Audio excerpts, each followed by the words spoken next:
नमस्कार शेतकरी बांधवांनो, मी ॲग्रिकॉस प्रतिभा रोकडे आपलं ॲग्रोवड या चॅनलवरती स्वागत करते। तर शेतकरी बांधवांनो, सध्या भरपूर शेतकऱ्यांनी गावरान कांद्याची नव्याने लागवड केलेली आहे। तर आता लागवड केल्यानंतर आपण पहिली फवारणी ही कोणती घेतली पाहिजे, ती का घेतली पाहिजे याबद्दलची सविस्तर माहिती मी तुम्हाला आजच्या व्हिडिओच्या माध्यमातून सांगणार आहे। त्यासाठी तुम्ही आपला व्हिडिओ शेवटपर्यंत व्यवस्थित बघा, जेणेकरून तुम्हाला सविस्तर समजेल की कोणते औषधं घेतले पाहिजे, कोणते कंटेंट असलेले औषधं घेतले पाहिजे, त्यांचं योग्य प्रमाण किती घेतलं पाहिजे। त्याचबरोबर सध्याची परिस्थिती जर आपण बघितली तर खूप खराब वातावरण झालेलं आहे, ढगाळ वातावरण आहे। अशा वातावरणामध्ये काय होतं की जेव्हा आपण नव्याने लागवड करतो नवीन रोपांची, तर थ्रिप्स असेल, मावा असेल किंवा इतर बुरशीजन्य रोग असेल, करपा असेल इत्यादी प्रकारच्या रोगांचा प्रादुर्भाव हा खूप मोठ्या प्रमाणात झालेला दिसून येतो। तर याच्या नियंत्रणासाठी किंवा याचा प्रादुर्भाव जास्त वाढू नये यासाठी आपण तातडीने कोणत्या औषधांची फवारणी घेतली पाहिजे याबद्दलची सविस्तर माहिती आपण बघणार आहोत।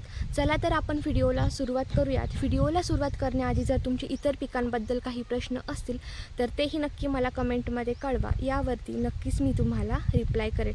आणि हो, जर तुम्ही अजूनही आपला ॲग्रोवड हा चॅनल जर सबस्क्राईब नसेल केला तर नक्की करून घ्या, जेणेकरून यापुढचे येणारे शेतीविषयक जेही नवनवीन व्हिडिओज आहेत, ज्याही नवनवीन अपडेट्स आहेत ह्या तुमच्यापर्यंत वेळ पोहोचतील।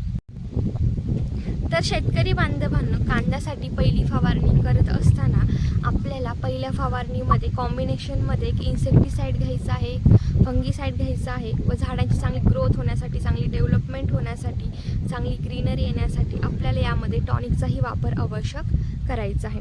तर आता आपण जाणून घेऊयात की कोणते कंपन्यांचे औषधं घेतले पाहिजे, त्यांचे योग्य प्रमाण हे किती घेतलं पाहिजे। तर यामध्ये पहिलं औषध म्हणजे इन्सेक्टिसाईड। तर सिजेंटा या कंपनीचं ॲक्टरा नावाने जे मार्केटमध्ये औषध उपलब्ध आहे हे तुम्हाला घ्यायचं आहे। यामध्ये थायमेथॉक्झेम हे कंटेंट प्रेझेंट आहे।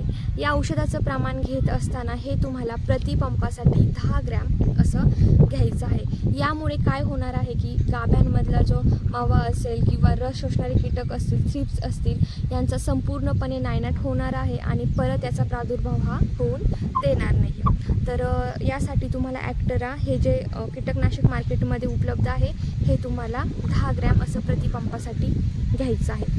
यानंतर बुरशीनाशकमध्ये तुम्हाला UPL कंपनीचं साफ हे बुरशीनाशक घ्यायचं आहे। याचे रिझल्ट अतिशय भारी आहेत। जो करपा वगैरे आहे, म्हणजे शेंडे सुरुवातीला पिवळे वगैरे पडतात, तर यावरती चांगल्या प्रकारे साफ हे बुरशीनाशक काम करत असतं। तर याचं प्रमाण घेत असताना हे तुम्हाला प्रतिपंपासाठी 40 ग्रॅम असं घ्यायचं आहे।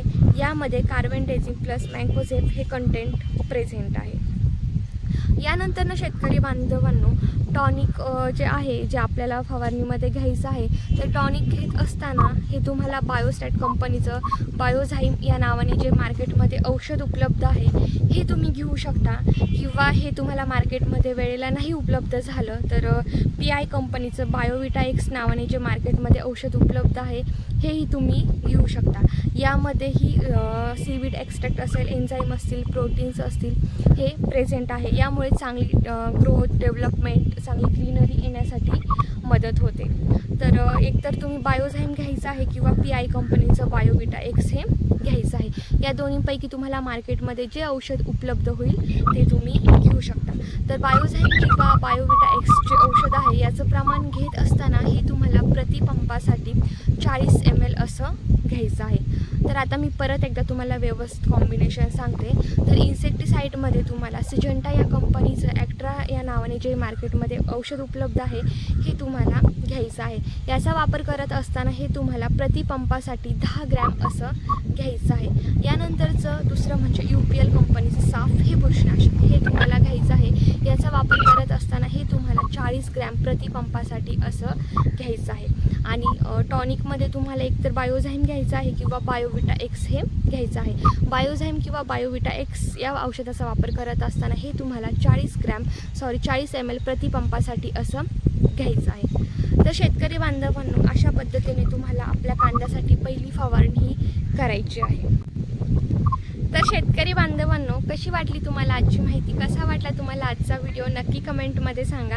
त्याचबरोबर या व्यतिरिक्तही जर तुमच्या शेतीविषयी काही प्रश्न असतील तर तेही नक्की मला कमेंटमध्ये कळवा, यावरती नक्कीच मी तुम्हाला रिप्लाय करेल। आणि हो, जर तुम्ही अजूनही आपला ॲग्रोवड हा चॅनल जर सबस्क्राईब नसेल केला तर नक्की करून घ्या, जेणेकरून या पुढचे येणारे शेतीविषयक ज्याही नवनवीन व्हिडिओज आहेत, ज्याही नवनवीन अपडेट्स आहेत या तुमच्यापर्यंत वेळेत पोहोचतील. चला तर आजचा व्हिडिओ मी येथे स्टॉप करते आणि या पुढचा नेक्स्ट व्हिडिओ तुम्हाला कोणता हवा आहे, म्हणजेच कोणत्या पिकाबद्दल पाहिजे आहे तेही मला नक्की कमेंटमध्ये कळवा.